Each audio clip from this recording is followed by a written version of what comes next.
Hey friends. Well, another week kicked off. Today was a tremendously powerful day in the rehearsal room, in that it was the first day that the full creative team was assembled. All of the writers were in the room. Some of us by Zoom, but we were all there. And the whole cast, the whole production crew, everybody was there. And it was really fun to hear them read this play. It was really fun to hear the cast lean into this show. And, you know,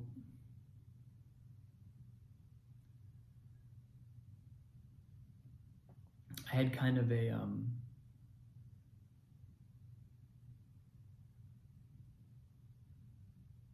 I guess it was a bit of a recognition this morning as I was sitting in meditation, just taking a little time.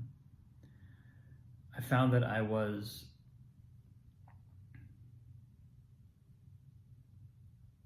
catching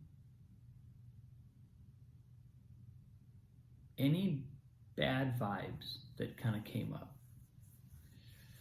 And it's really interesting now, because the more I do this, and the more I become familiar with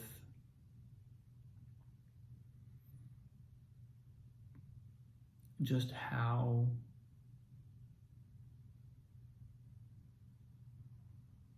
awareness works, the more I realize how much is under our control. It's like I could sit in the rehearsal room. I had a really powerful feeling at one point when I was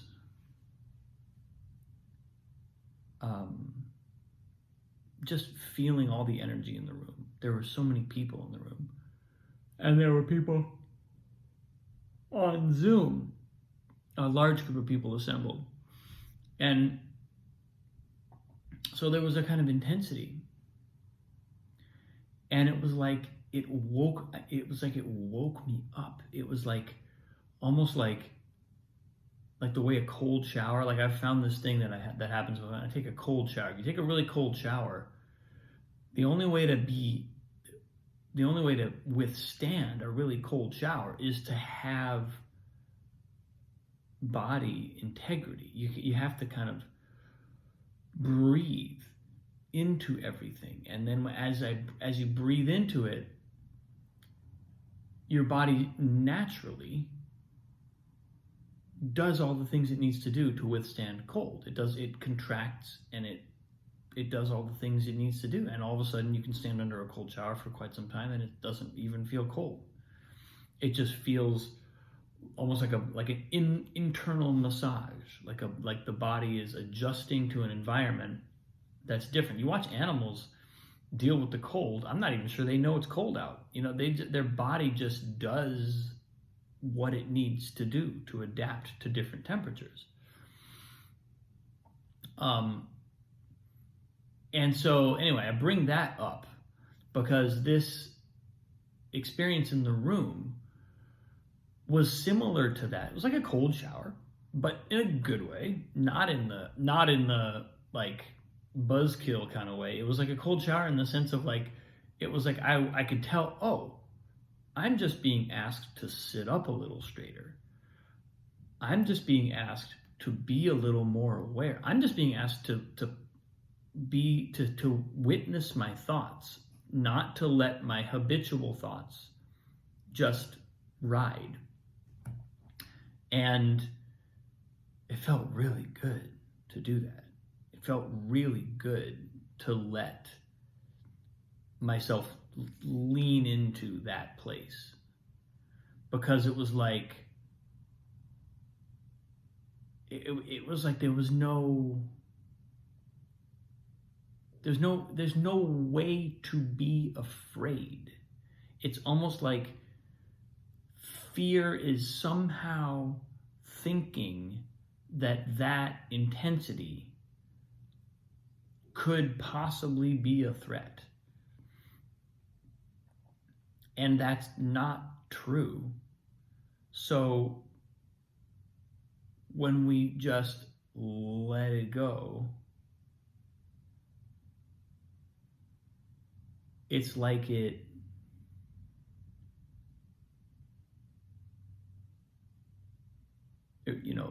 by coming to that place of, sorry, I'm yawning as I say the word wakefulness. Wakefulness, It's been a long day. But by insisting that I just rise into that place of wakefulness, it was like I was throwing off not just fear, but the possibility of fear.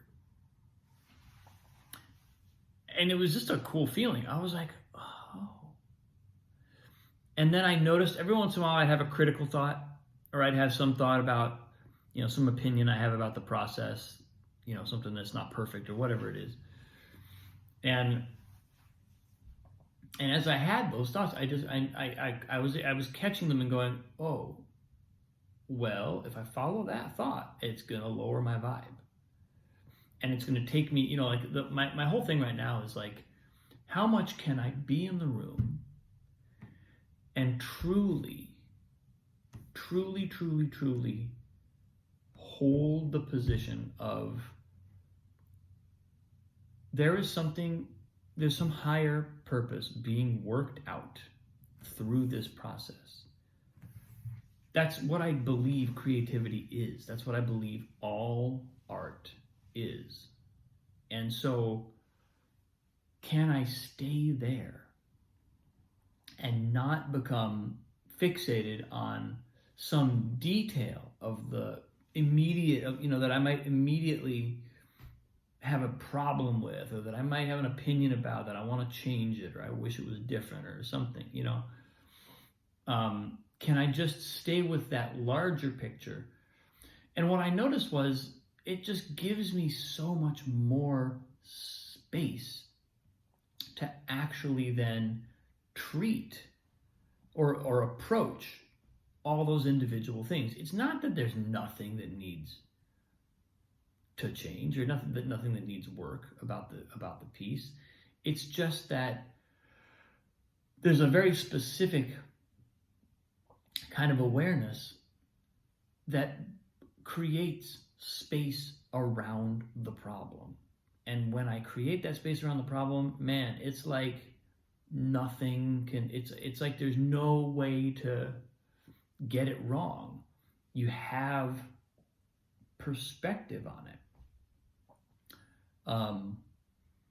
It's of course the case that as we work with all sorts of different people and navigate collaborative relationships, navigate all the different technical elements, all the different aspects of what is happening on a show like this.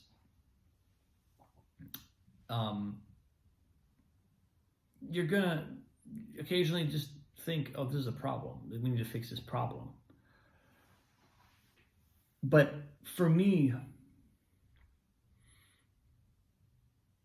it's like the focus, if I can keep my focus on this healing aspect, and I can remember that every human being who shows up brings something into the room that needs to be healed, myself included. And if I can truly prioritize that, if I can truly make that my focus, and remember that I am that energy, if I stay with that energy, with that vibe, that high frequency vibe, then not only am I impervious to fear, but I'm also always gonna be looking in the right place. It's like that's what we ultimately want, is we want our focus to be on the right thing. It's not that the problem isn't a problem. It's just that if the problem, if our focus goes to the problem, because our mind is a problem-solving machine and it has to go, gets fixated with the problem, maybe it's really important to solve the problem. Maybe that's exactly where our focus belongs, but maybe it's not. Maybe the problem will be solved by leaving a little space around it. Having a kind of faith. And this is in the context of having pushed on some of these problems for years and not know, it's not like saying, oh, I just have faith that the problems will work themselves out. That's not what I'm saying. I'm saying having faith that if we can't immediately solve the problem, there's a reason for that, and there's something working itself out, and that actually trying to solve that problem is just a distraction. It's almost like the mind wants something to do, so it's like, oh, well, let me just get all embroiled in this problem that I can't solve, because the mind is fascinated by that. But that's not where, but our focus could also be on what's happening in this human being right now. What's happening in this group of people right now? That's just as valid of a place to put our focus in. It's just where I'm at right now.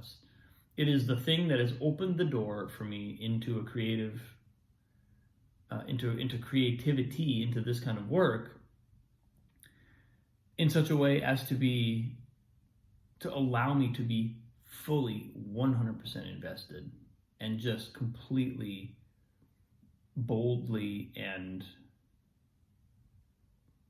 without holding back, to be really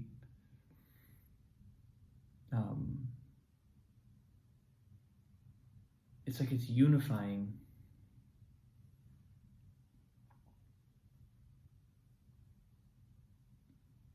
this higher energy and this relationship to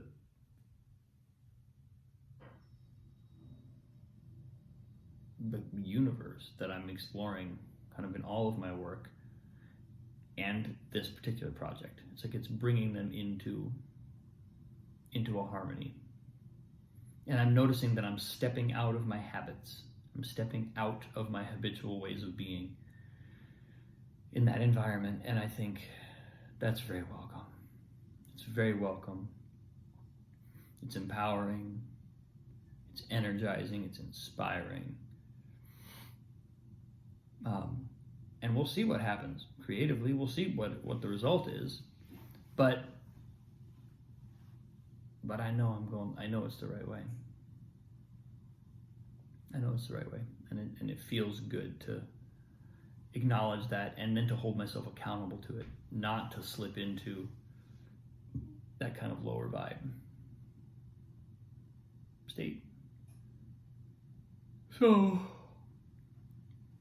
if I'm going to do it again tomorrow, I think I better get some rest.